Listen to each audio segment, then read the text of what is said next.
The banquet hall on the 12th floor of the Alderton Hotel had been booked for 60 people. At 8:14 in the evening, 1 hour and 9 minutes after the stated start time, it held 1. Simone Voss sat at the center of the long table, in a charcoal dress she had bought specifically for tonight, her wheelchair positioned with the precise, careful arrangement of someone who had decided that if everything else was going to be outside her control, at least this would not be. In front of her, a 3-tiered cake with ivory frosting. Around her, 59 place settings, undisturbed, not one chair pulled back. She had stopped checking her phone 43 minutes ago. In the corridor outside the double doors, a maintenance worker named James Carter was crouched beside a wall-mounted electrical panel, running a diagnostic on a faulty climate control relay that the hotel's own engineering team had misread twice. He was not supposed to be there at this hour. The job had come in late through a contractor he worked with irregularly, and he had taken it because he needed the hours, and because his daughter had a field trip on Friday that cost $40 he didn't currently have. He was not supposed to hear anything through those doors, but the walls of the Alderton Hotel were thinner than the renovation budget suggested, and when the events manager stepped into the corridor and said to her assistant, barely above a whisper, "Start breaking it down. We need to spare her the embarrassment before she asks us to," James heard every word. He set down his voltage reader. He stood up slowly, and what he said next, quietly, to a woman who had done nothing wrong, would begin something that neither of them could have predicted standing in that corridor under the flat hum of the overhead lights. If the kind of story where one person's decency changes the direction of everything, this is one of those stories. Subscribe. New stories every week. James Carter had not planned to be anywhere near the Alderton Hotel that evening.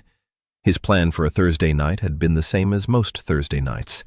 Pick up his daughter Zora from his sister's place by 7, make dinner, help with the reading assignment she'd been avoiding since Monday, and be in bed before 10 because Friday morning started at 5:30, and the body did not negotiate.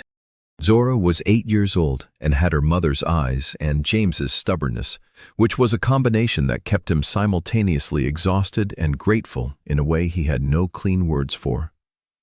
She had been living with him full-time for 3 years, since her mother relocated for work, and they had made the arrangement that made the most sense for Zora, even when it made the least sense for James. He did not complain about this arrangement. He had chosen it deliberately, the same way he chose most things, by looking at what was actually in front of him and deciding what it required. What it currently required was $40 by Friday. So he had taken the late job at the Alderton. He called his sister, added 2 hours to the arrangement, drove across town with his tools in the back of his truck, signed in at the service entrance, and went up to the 12th floor to find a relay panel that 2 other technicians had already misdiagnosed. He found the actual problem within 8 minutes, which was not unusual. James had a reputation, among the contractors who called him, for locating the real fault rather than the most convenient explanation for it. He charged honest rates, left job sites in better condition than he found them, and had no particular interest in the kind of professional visibility that required performing expertise rather than simply having it. He was 39 years old. He had spent his early 30s as a mechanical systems engineer at a mid-size infrastructure firm, doing work that was genuinely good in the way that mattered. The things he designed functioned correctly when real people used them under real conditions, not just in controlled demonstrations. Then his wife, Adeze, had gotten sick. Then she was gone. And the version of himself that could sit in a planning meeting and care about project milestones had gone with her. He had rebuilt slowly. Contract work. Small jobs that kept his hands occupied and his mind from circling.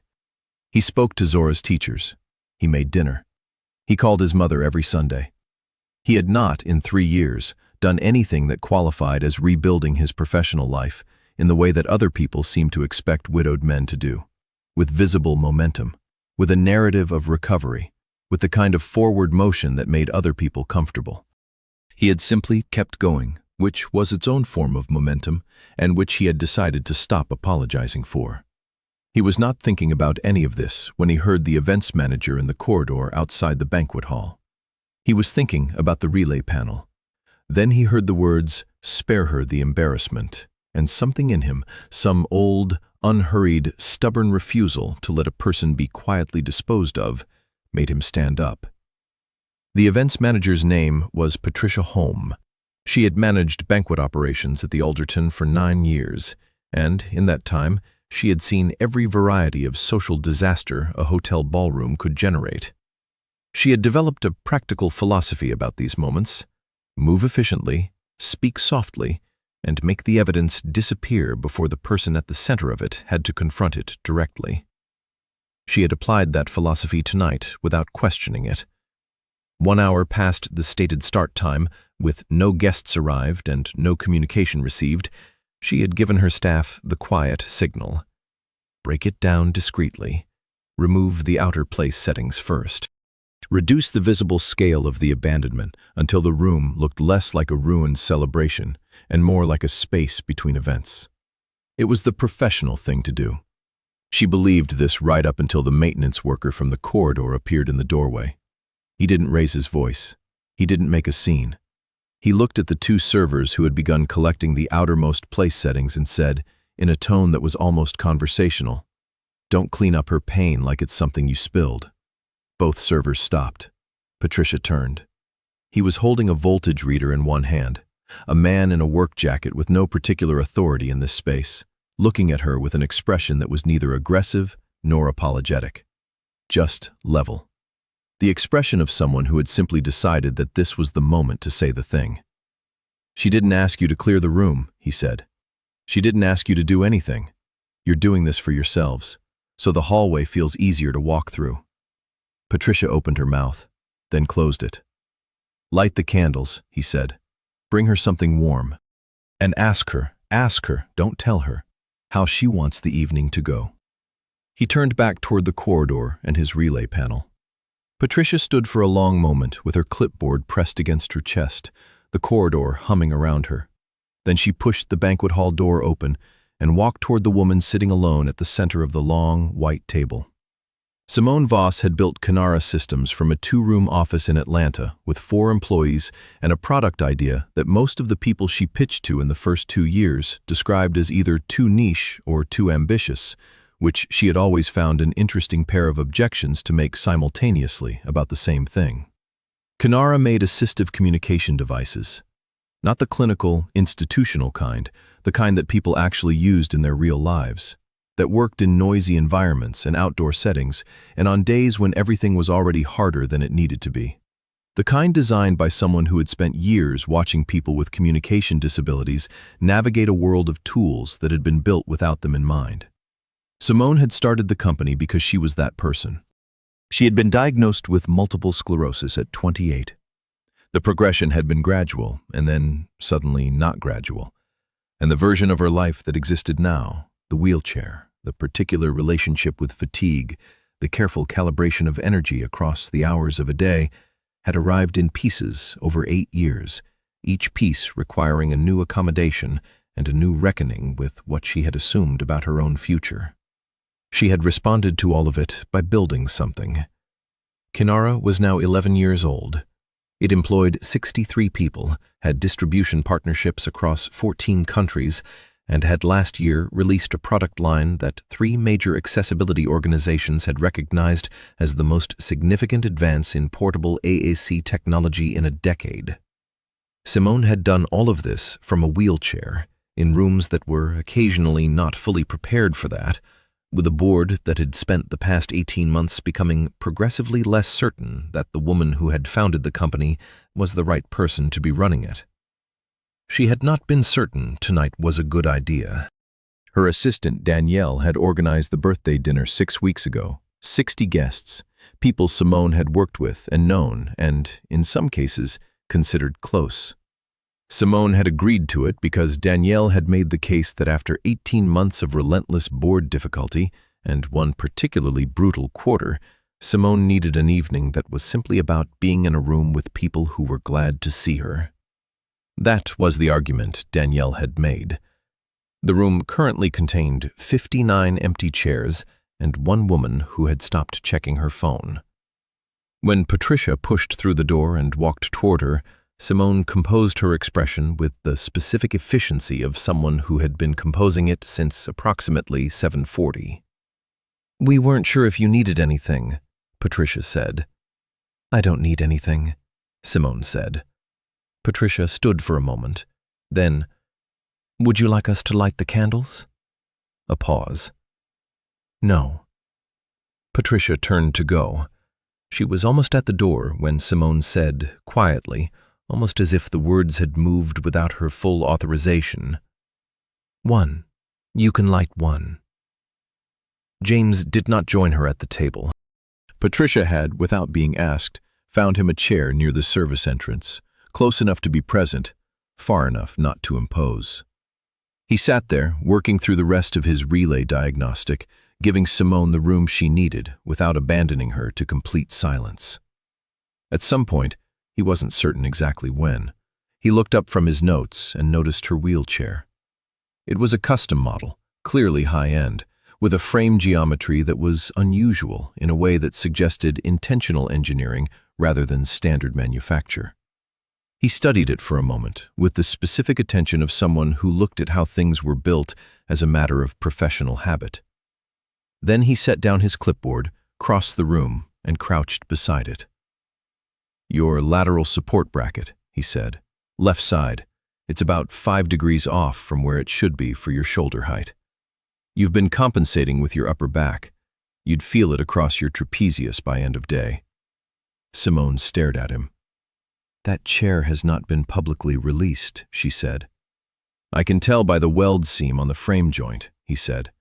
"Someone with good instincts built this. Whoever signed off on the lateral positioning wasn't accounting for how a real shoulder actually rests during sustained use." He took a small adjustable tool from his jacket pocket and made the correction in 4 precise movements. Simone moved her arm into the adjusted position. For the first time in longer than she wanted to admit, the chair felt like it was holding her rather than something she was bracing against. She looked at him. "Who are you?" she said. "James Carter," he said. "I'm fixing your climate control relay." "What did you do before that?" A pause. "Mechanical systems engineering," he said. "Infrastructure and adaptive equipment.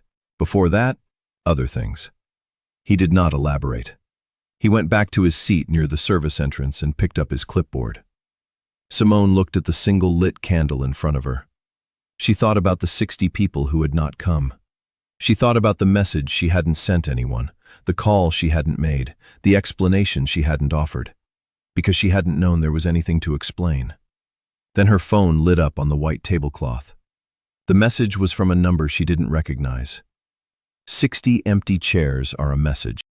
If no one showed tonight, no one will stand with you when it matters tomorrow. She found out the following morning what the message meant, and it was worse than she had initially understood.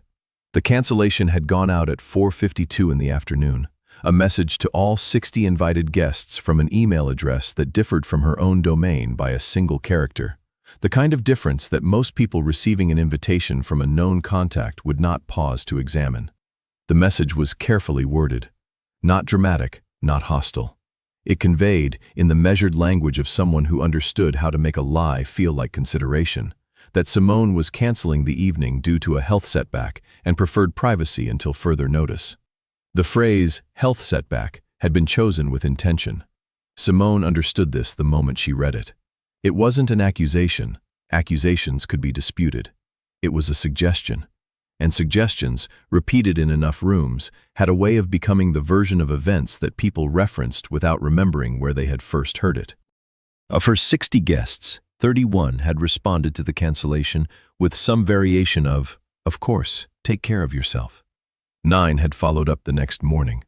The remaining 20 had simply not come and had not questioned why. That distribution told Simone things about her relationships that she would spend several days sitting with. Patricia called at 10:30. She had, she explained, kept the complete service log from the previous evening, reservation confirmation timestamps, the precise time the cancellation call had been received by the hotel, and notes from 2 of her staff. She had not been entirely certain why she was keeping them when she started. After the maintenance worker's words the night before, she was certain now. "Your reservation was confirmed as of 2 in the afternoon," Patricia said. "The cancellation came through at 4:52. My staff logged it as coming from an external caller who identified themselves as your office. No call was received from you directly." Simone wrote down every detail. After she hung up, she sat for a long time. The birthday dinner had not simply failed. It had been staged to fail. Someone had constructed an absence and then intended to use it, was perhaps already using it as evidence. That she was deteriorating, that she was withdrawing, that the woman who had built Kinara Systems was no longer the woman who should be running it. It took her 20 minutes to locate James Carter through Patricia, who offered his number without being asked, which told Simone that the evening had made an impression on more than one person in that hotel. She told him about the email, about the phrasing, about the 31 people who had accepted the explanation without a single follow-up question. Then she told him what she hadn't told anyone else yet. She had pulled the internal revision history on the wheelchair he had adjusted the night before.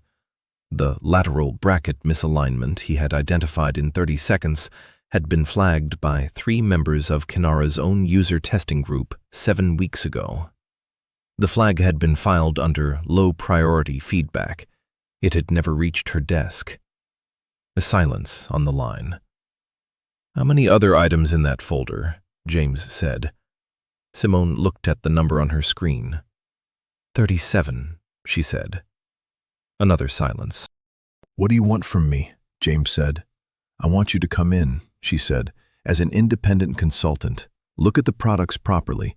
Tell me what you actually see." "I'm not coming in to save your position," he said. "I know," she said. "Then I'll come in," he said. "But I'm there for the products, not the politics." "That's the only reason I'm asking," she said. James arrived at Kinara Systems the following Monday morning with his tool case and nothing else. No portfolio, no business cards, no firm name anywhere visible. He signed in at the front desk as an independent contractor, received a visitor badge, and was escorted to the second-floor product development lab by a junior engineer who spoke for the entire elevator ride without making eye contact. The lab was impressive. Kinara had resources now, and the space reflected that. Clean lines, good lighting, prototypes displayed along the far wall with the careful arrangement of objects that were being presented rather than simply stored. James walked past all of it slowly, hands in his pockets, saying nothing. The COO appeared within 15 minutes. His name was David Reyes.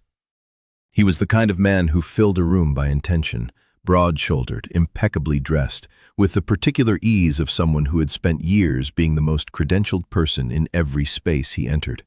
He had been Kinara's chief operating officer for 5 years. He had also been, for the past 4 months, in quiet conversations with 3 board members about the company's leadership needs going forward. He had been very careful about the language he used in those conversations, which was one of the things that made him effective and one of the things that made him dangerous.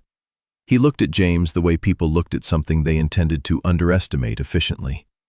"Mr. Carter," he said, not extending his hand. "Simone mentioned bringing in an outside perspective.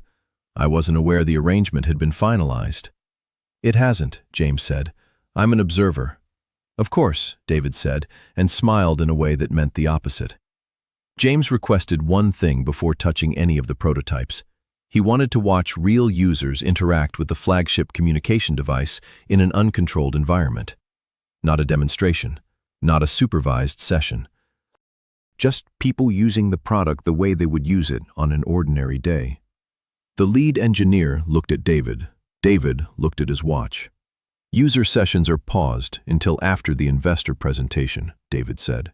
"Scheduling. When's the presentation?" 3 weeks. "So no real user contact for 3 weeks, James said. David said the device had completed its primary evaluation cycle. James nodded slowly, as though this were a reasonable answer, and said nothing further. He spent the next 5 hours in the lab. What he found was methodical and, by the end of it, impossible to set aside. The lateral support issue on the chair, Simone already knew about that. The second problem was in the device's haptic feedback system, which had been calibrated to feel smooth and responsive in quiet testing environments, but showed a significant degradation in sensitivity under ambient noise conditions above 60 decibels. Grocery stores, school pickup lines, any public space where the device would actually be used by the people it was built for. The third problem was subtler and in some ways worse. The device's primary interface, the feature most prominently highlighted in every piece of pre-release marketing, had been optimized for visual elegance in demonstration settings. It looked exceptional in a quiet room with good lighting and a cooperative surface. It was also the mode in which the device was least responsive to the micro-corrections that real users made instinctively, thousands of times a day, without thinking about them. The device had been tuned to look controlled rather than to give control. James documented all three findings in writing. Then he asked Simone to pull the complete feedback archive from the user evaluation group. They found the 37 flagged items.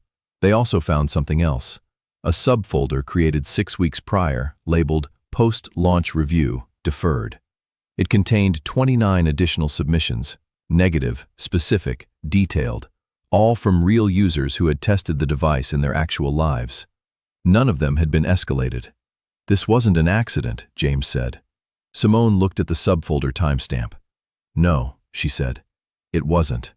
The envelope was on the windshield of his truck when James came out of Kenara that evening. No return address. Inside, a photograph, taken from a distance, slightly grainy. It showed James in the banquet hall of the Alderton Hotel, crouched beside Simone's wheelchair, the single lit candle visible on the table behind them. Beneath the photograph, printed in plain block type, "The man who fixes things in hallways should stay in hallways." He sat in his truck for a while without starting the engine. 3 days later, a contractor he had worked with consistently for 2 years called to say a long-standing client had specifically requested he not be assigned to an upcoming project. No reason given. The following morning, a post appeared on an industry forum, anonymous, detailed enough to seem credible, claiming that James Carter had departed his engineering career not voluntarily, but as a result of professional failures on a major adaptive equipment contract. The post named a real project. The claim was entirely false. James read it once.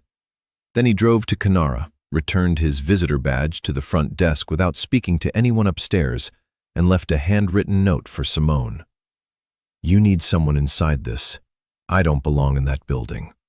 J.C." Simone found him 4 days later at the workshop space he rented in an industrial unit near the south side of the city. She had given him time before coming, which he respected without saying so. The workshop was organized with the quiet precision of someone who had learned that order was the one thing that didn't abandon you when everything else did. Tools on the wall in their positions, materials sorted by type. A half-finished ramp assembly leaning against the far wall for a community center project he was doing at cost because they'd asked, and he hadn't been able to find a reason to say no. Simone came through the door and looked around the space for a moment. "So you're walking away," she said. "I withdrew," he said. He was working at the bench and did not look up immediately. "There's a difference." "Not from where I'm sitting." He set down what he was holding and turned to face her. "I've spent 3 years building something small and honest. I took this job because the product had real problems that real people were going to feel in their bodies. I said what I found. That was the arrangement." He paused. "And now someone is threatening what I've built to make me go away." "So you're protecting it," she said. "Yes, I'm allowed to do that." "You are," she said. She reached into the bag on her lap and placed a document folder on his workbench. He didn't open it immediately. "It's the complete feedback archive," she said. "Not the summary, the actual submissions, every word." He looked at the folder. "There's a man in the second section," she said quietly. "He's been using a communication device full-time for 6 years following a stroke. He submitted 4 feedback responses across 3 months, each one careful and specific. He described the haptic degradation problem you identified on your first day. He asked, each time, whether anyone had read his previous note. The workshop was very quiet. No one replied to him, she said, not once. James picked up the folder. He read for 14 minutes without speaking. When he set it down, his expression had changed, not to anger, but to something quieter and more permanent. The look of a man who has located the line he is not willing to let be crossed. "I'm not coming back as your defender," he said. "I know," she said. "I'm coming back for them." "That's the only reason I drove here," she said. The testing session took place on a Saturday morning at James's workshop. No Canara branding, no recording equipment. No observers except Simone, who sat to one side and listened in a way that was visibly different from how she listened in boardrooms, less defended, less prepared with a counterposition, more simply present. James had spent the previous week making careful, personal calls to users who had submitted feedback into the deferred subfolder. He explained what he was doing and what he was not doing. He was not building a legal case. He was not producing content. He was asking whether they were willing to sit with a prototype and say out loud what their experience had already told them. 5 people came. A high school teacher named Rosalind, who had used a communication device for 7 years and drove 40 minutes to be there because, she said, no one from the company had ever once asked her anything in person. A retired firefighter named Marcus, who had lost his ability to speak following a traumatic brain injury and who arrived precisely on time and shook James's hand with the grip of someone who had decided to extend provisional trust and was watching to see whether it would be honored. A woman named Gloria, early 60s, who had developed ALS and brought her own notebook and took her own notes throughout the session because she had learned that her observations disappeared if she didn't preserve them herself.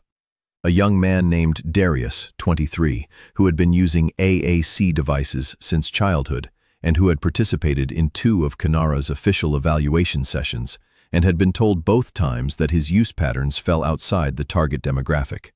And a woman named Helen, 47, a former occupational therapist who had developed progressive MS and who had submitted 3 detailed feedback responses to Canara over 5 months, each one respectful, each one specific.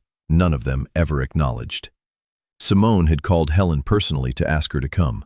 What the 5 users described was not catastrophic in the way that product failures were usually described. It was in some ways worse than catastrophic, because it was ordinary. Rosalind said the device felt like it had been designed for a room like the testing lab, quiet, flat, controlled, and not for her actual life. Marcus wrote his response on a notepad. "I felt like a passenger. A chair should never make you feel like a passenger in your own body." Gloria read from her notebook.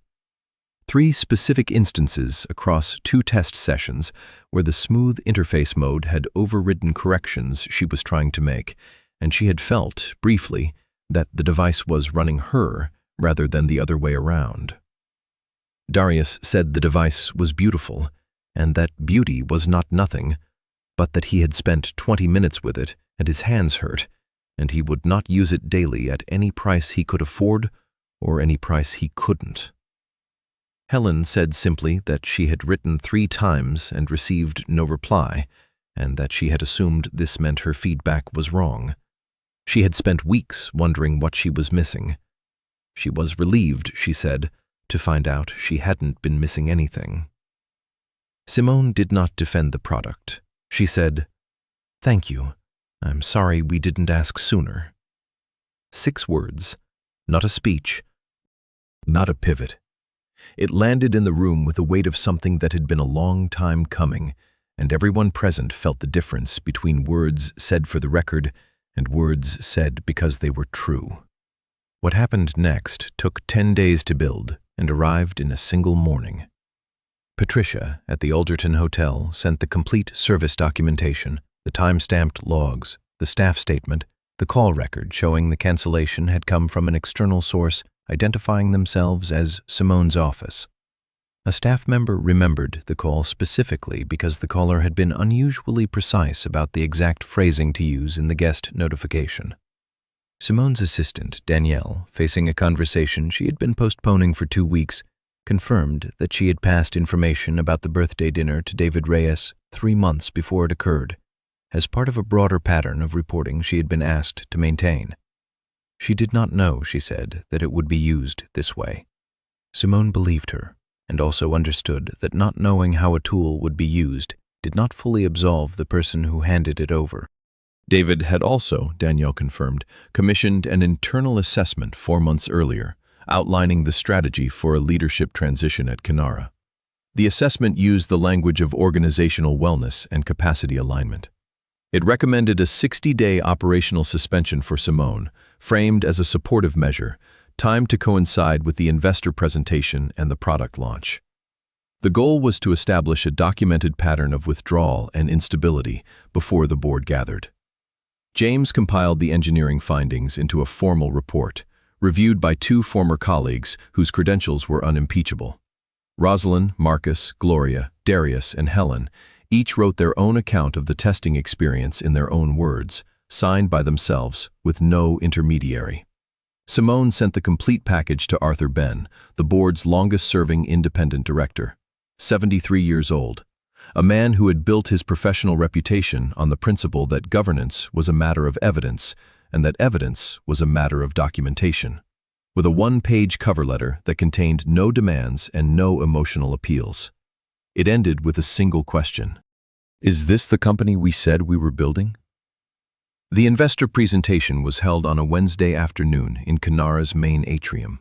David had arranged everything: press, investors, industry partners, a video package that opened with archival footage of Simone that she had not been consulted about. He had moved the board meeting forward by 8 days, citing strategic alignment. Simone understood immediately that the acceleration was not incidental. He had spent months preparing, and 10 fewer days was a pressure he had designed. She arrived 19 minutes before the program began. Her suspension was operational, not legal. She remained a founder and shareholder, with standing to attend a public-facing company event.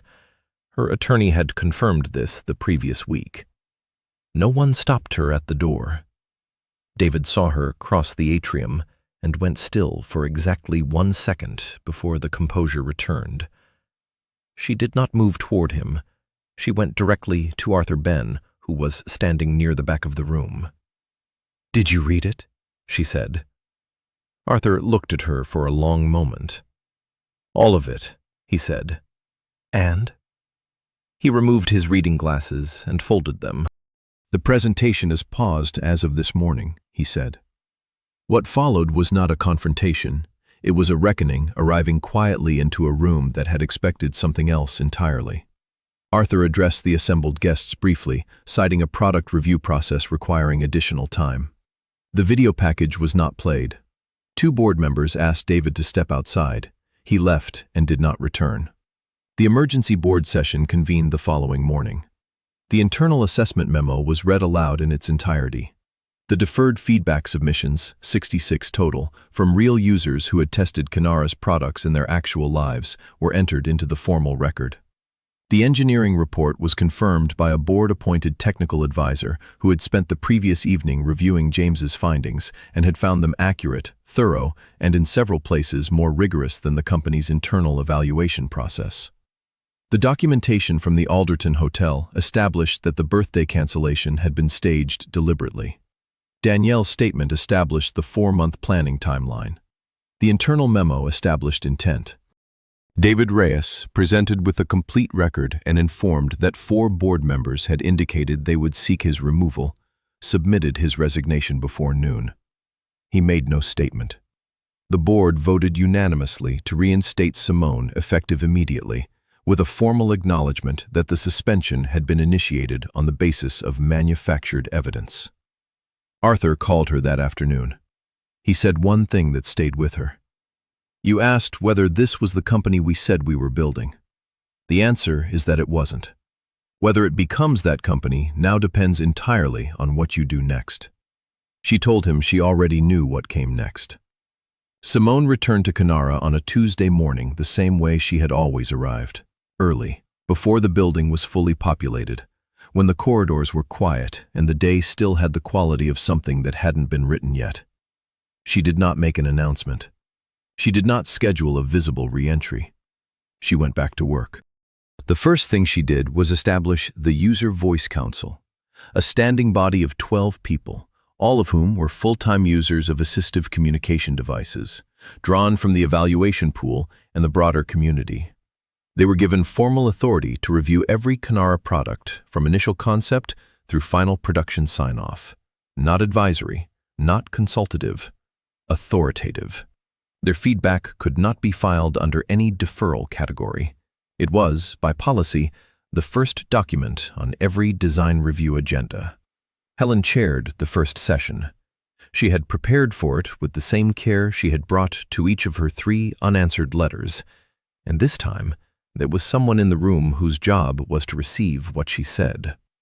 The second thing Simone did was remove the phrase human-centered design from every piece of Kanara's internal and external communication. It had become a gesture, and gestures were not sufficient. She replaced it with something less elegant and more honest, designed with the people who use it. The third was the Kanara Access and Repair Fund, a percentage of quarterly revenue allocated to subsidized maintenance, upgrades, and new device access for users who needed the technology and couldn't afford the company's standard pricing. James had sketched the structure on a piece of workshop paper the night before the investor presentation, sitting at his workbench while Simone sat across from him, and Zora slept in the back of his truck, in the parking lot outside, because his sister hadn't been available, and he hadn't had anywhere else to bring her. Simone had made it company policy before the end of her first week back. James's official title was Director of Real-World Systems. He had negotiated the contract himself, and the only clause he had insisted on beyond compensation was one that guaranteed him the right to bring any user feedback, regardless of how inconvenient, how poorly timed, or how uncomfortable for the people receiving it, into any meeting at any level of the organization. Simone had signed it without a single revision.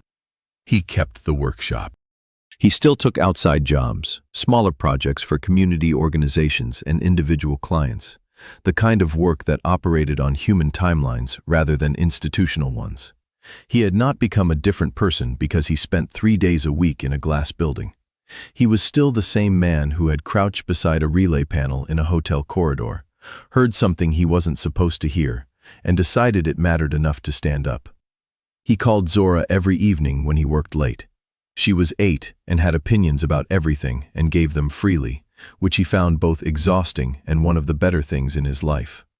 One evening in November, she asked what he actually did at his new job. He thought about it for a moment.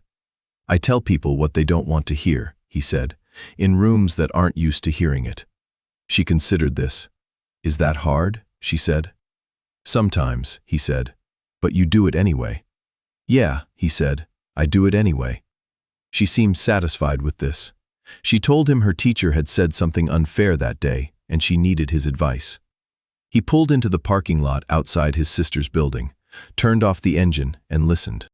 Simone's 42nd birthday was held at the Kanara Community Workshop, a ground-floor space the company had opened in a mixed-use building, accessible by 4 transit lines, designed from its foundation with full clearance throughout every room, built for use rather than for appearance.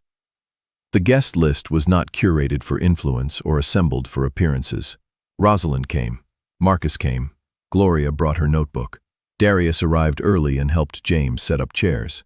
Helen came directly from the council meeting she had chaired that afternoon, still carrying her session notes. Patricia from the Alderton Hotel came.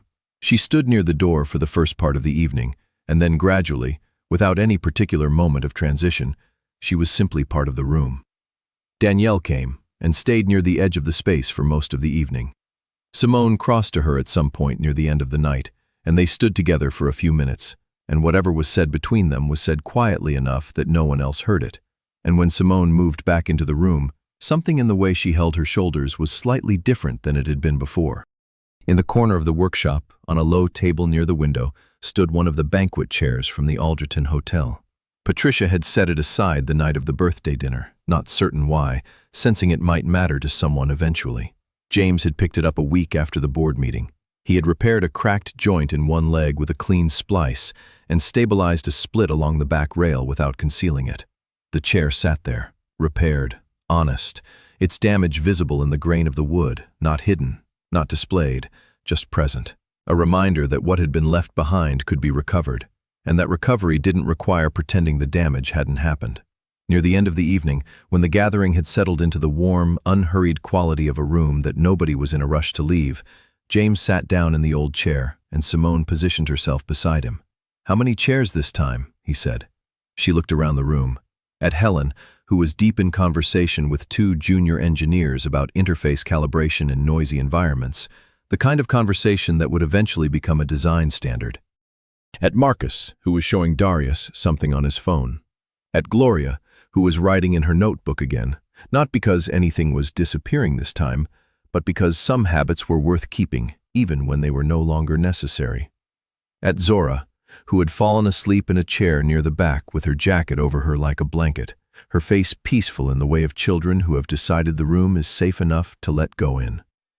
"Exactly the right number," Simone said. The candles on the table burned without ceremony. Outside, the city moved at its ordinary pace, indifferent, ongoing, full of people moving through their own invisible emergencies and their own small moments of decency. Inside the room held what it held, imperfect, recovered, and real. Sometimes the most important thing a person does is refuse to let someone else's pain be quietly cleared away. Not because it's heroic, because it's true, and because once you've heard it, you can't pretend you haven't. Subscribe, new stories every week. They're always about someone deciding that a small, honest act is worth more than the comfort of looking away.